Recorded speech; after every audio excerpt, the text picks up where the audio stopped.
অসম্ভব সুস্বাদু শিম পালংয়ের নতুন একটি অজানা রেসিপি আজকে আপনাদের সঙ্গে শেয়ার করব।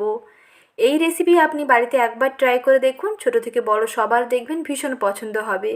শীতকাল মানেই এই নতুন সবজি শিম এবং পালং শাক কিন্তু প্রচুর পরিমাণেই পাওয়া যায়। তাই দেরি না করে ঝটপট তৈরি করে ফেলুন এই শিম পালংয়ের নতুন রেসিপি, যা একাই 100, খেতে দেখবেন দুর্দান্ত লাগবে।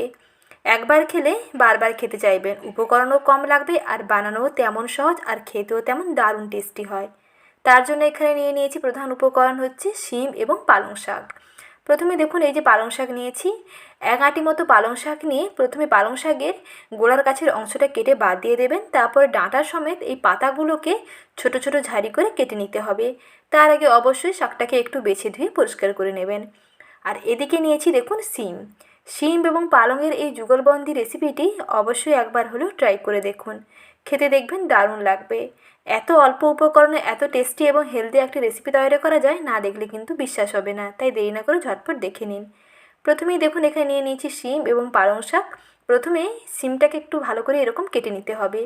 শিমের গায়ের কাছে যে এই আঁশটা আছে এটাকে কিন্তু একটু তুলে দেবেন। প্রথমে দেখুন দুই দিকটা কেটে নিয়ে তারপরে এর যে আঁশটা থাকবে এইরকম শক্ত আঁশটাকে একটু তুলে দিতে হবে। এইভাবে প্রতিটা শিমকে প্রথমে কেটে নিয়ে তারপরে ছোট ছোট টুকরো করে কেটে নিতে হবে। শিম পালংয়ের এই যুগলবন্দি রেসিপিটি আপনি বাড়িতে একবার ট্রাই করে দেখুন। ছোট বাচ্চা থাকলে তারা কিন্তু সবজি খেতে পছন্দ করে না, এই রেসিপি বানালে তারাও দেখবেন চেয়ে চেয়ে খাবে। তারপরে দেখুন শিমের আঁশটা তুলে নিয়ে এরকম ছোট ছোট টুকরোই কেটে নিয়েছি। তেমনি করে তার পালং শাকগুলোকে ছোট ছোট টুকরো করে কেটে নিয়েছি। আর নিয়েছি এখানে বেগুন। বেগুনগুলোকে এইরকম ডুমো ডুমো করে কেটে নিয়েছি। সমস্ত সবজিগুলো কেটে ধুয়ে পরিষ্কার করে নিয়েছি। এখন রান্নাতে চলে যাচ্ছি। কড়াইতে প্রথমেই দিয়ে দিলাম সর্ষের তেল। রান্নাটা বন্ধুরা অবশ্যই সর্ষে তেলে করবেন, তাহলে দেখবেন বেশি টেস্টি হবে। সর্ষে তেলের মধ্যে শুকনো লঙ্কা এবং তেজপাতা প্রথমে ফোড়ন দিলাম। তেজপাতা এবং শুকনো লঙ্কাটাকে একটু ভেজে নিচ্ছি। শুকনো লঙ্কার গায়ের কালারটা যখন এরকম চেঞ্জ হয়ে যাবে, একটু ভাজা ভাজা গন্ধ বেরোবে, তখন দিয়ে দিতে হবে রসুন কুচি। মোটামুটি 6 থেকে 7 কোয়া রসুনকে এইরকম ছোটো ছোটো ঝাড়ি করে লম্বা করে কেটে নিয়েছি। তার সঙ্গে দিচ্ছি পেঁয়াজ কুচি। মিডিয়াম সাইজের একটি পেঁয়াজ এইরকম ঝুরি ঝুরি করে কেটে নিয়েছি। পেঁয়াজ কুচিটাকেও দিয়ে দিলাম। এখন রসুন এবং পেঁয়াজটাকে একটু ভেজে নিচ্ছি। এই পর্যায়ে গ্যাসের আঁচ মাঝারি থেকে লোতে থাকবে। মাঝারি থেকে লোয়ের মধ্যে রেখে পেঁয়াজটাকে একটু ভেজে নিচ্ছি। পেঁয়াজের কালারটা মোটামুটি একটু চেঞ্জ হয়ে আসলে তখন এর মধ্যে দিয়ে দিতে হবে 1/2 চামচ গোটা 5 ফোড়ন এবং দিচ্ছি 1/2 চামচ কালো জিরে। এই কালো জিরে এবং 5 ফোড়নটা দিলে দেখবেন এর টেস্ট কিন্তু দুর্দান্ত হবে। এখানে কিন্তু কোনো রকম জিরে ফোড়ন দেবেন না, এখানে শুধু এই কালো জিরে, নাহলে কিন্তু 5 ফোড়ন, আর দুটো দিলে আরও বেশি ভালো হয়। কালো জিরে এবং 5 ফোড়ন দিয়ে কিছুক্ষণ পেঁয়াজের সঙ্গে ভেজে নিয়েছি। এখন প্রথমে দিয়ে দেব শিম এবং বেগুন।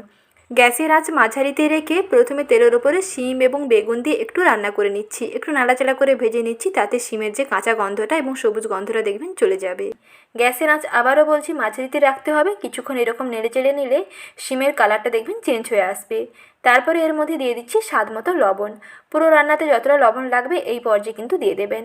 তারপর অল্প একটু হলুদের গুঁড়ো দিচ্ছি। বেশি হলুদের গুঁড়ো দিয়ে দিলে কিন্তু এই যে শিমের কালারটা, সবুজ ভাবটা নষ্ট হয়ে যাবে, তাই হলুদ গুঁড়োটা একটু কম দিলাম। তারপরে কিছুক্ষণ রান্না করে নিচ্ছি। নুন দেওয়ার পরেই দেখবেন শিম এবং বেগুন বেশ ভালোভাবে নরম হয়ে যাবে, বেশ অনেকটা মজে আসবে এবং গায়ের কালারটাও দেখবেন অনেকটা চেঞ্জ হয়ে যাবে, বেশ সুন্দর ভাজা ভাজা হয়ে যাবে। কন্টিনিউয়াস এইরকম নাড়তে হবে। কিছুক্ষণ পরে দেখবেন শিম এবং বেগুনগুলো যখন মোটামুটি একটু ভাজা হয়ে আসবে, তখন এর মধ্যে দিয়ে দিতে হবে কেটে ধুয়ে পরিষ্কার করে নেওয়া পালং শাক। সবজিগুলো একটু রান্না করে নিয়ে তারপরে দেবেন পালং শাক, কারণ পালং শাক কিন্তু রান্না করতে বেশি সময় লাগে না, কম সময়ের মধ্যে খুব ভালোভাবে রান্না হয়ে যায়। শিম এবং বেগুনটা একটু যখন রান্না হয়ে যাবে, সেদ্ধ হয়ে যাবে, একটু ভাজা ভাজা হয়ে যাবে, তখন এর মধ্যে পালং শাকটা অ্যাড করবেন।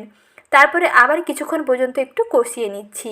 আর এর মধ্যে যেহেতু আগে থেকে লবণ দেওয়া আছে, শাক দেওয়ার সঙ্গে সঙ্গে দেখুন শাকগুলো কিন্তু মজে গেছে, অনেকটা নরম হয়ে গেছে। শাক থেকে যে জলটা ছাড়বে তাতেই কিন্তু সবজি এবং শাকটা বেশ ভালোভাবে সেদ্ধ হয়ে যাবে। এখানে বাইরে থেকে কিন্তু আর এক্সট্রা করে কোনো রকম জল অ্যাড করতে হবে না। শাক থেকে যেই জলটা বেরোবে সেই জলের মধ্যে দেখবেন সবজি এবং শাক বেশ ভালোভাবে রান্না হয়ে যাবে। নুন ও চিনির ব্যালেন্সটা যাতে ঠিকঠাক থাকে, এর মধ্যে অল্প একটু চিনি দিয়ে দিচ্ছি। অবশ্যই বন্ধুরা অল্প একটু চিনি ছড়াবেন, তাহলে দেখবেন এর টেস্টটা দুর্দান্ত হবে। আর সবশেষে দিয়ে দিচ্ছি ভাজা জিরের গুঁড়ো। এতে ফ্লেভারটাও দুর্দান্ত লাগবে, টেস্টটাও দুর্দান্ত লাগবে। আর ঢাকা চাপা দিয়ে রান্না করে নেওয়ার কারণে দেখুন শাকগুলো কতটা সুন্দরভাবে মজে গেছে। রান্নাটা প্রায় কমপ্লিট, আর কিন্তু হতে বেশি সময় লাগবে না। মোটামুটি 3 থেকে 4 মিনিটের মধ্যেই দেখবেন রান্নাটা কিন্তু বেশ ভালোভাবে তৈরি হয়ে যাবে। অল্প উপকরণে এবং অল্প সময়ে দারুণ টেস্টি এবং হেলদি একটি রান্না কিন্তু এইভাবে আপনারা পরিবেশন করতে পারেন। গরম ভাতের সঙ্গে দেখবেন দারুণ লাগবে। আর একটু ঢাকা দিয়ে 2 মিনিট পর্যন্ত অপেক্ষা করছি। 2 মিনিটের পরে দেখবেন রান্নাটা একেবারে ভালোভাবে তৈরি হয়ে যাবে। যখন দেখবেন শিম এবং বেগুনগুলো বেশ ভালোভাবে এরকম সেদ্ধ হয়ে গেছে, এবং পালং শাকটা তো হতে বেশি সময় লাগবে না, কম সময়ে হয়ে যাবে, পালং শাক অলরেডি হয়ে গেছে, তাহলে কিন্তু রান্না একেবারে কমপ্লিট।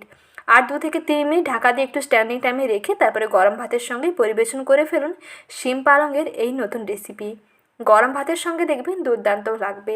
যারা শিম খেতে পছন্দ করে না কিংবা পালং শাক খেতে পছন্দ করে না, শিম এবং পালং দিয়ে এই নতুন রেসিপিটি একবার ট্রাই করে দেখুন, তারাও দেখবেন চেয়ে চেয়ে খাবে। আর আজকের এই সহজ এবং লোভনীয় রেসিপিটি ভালো লেগে থাকলে ভিডিওটিতে প্লিজ লাইক করবেন। চ্যানেল এখনও না সাবস্ক্রাইব করা থাকলে, চ্যানেলে নতুন দর্শক বন্ধু হয়ে থাকলে চ্যানেলটিকে সাবস্ক্রাইব করে পাশে থাকা বেল আইকনের অল বাটনটিও বাজিয়ে রাখবেন, নতুন ভিডিওর আপডেট সবার আগে পেয়ে যাবেন। তাহলে আজ এই পর্যন্ত, আবারও শীঘ্রই হাজির হচ্ছি নতুন রেসিপি নিয়ে। পরবর্তী রেসিপি দেখার আমন্ত্রণ থাকলো। ভালো থাকবেন, সুস্থ থাকবেন। ধন্যবাদ।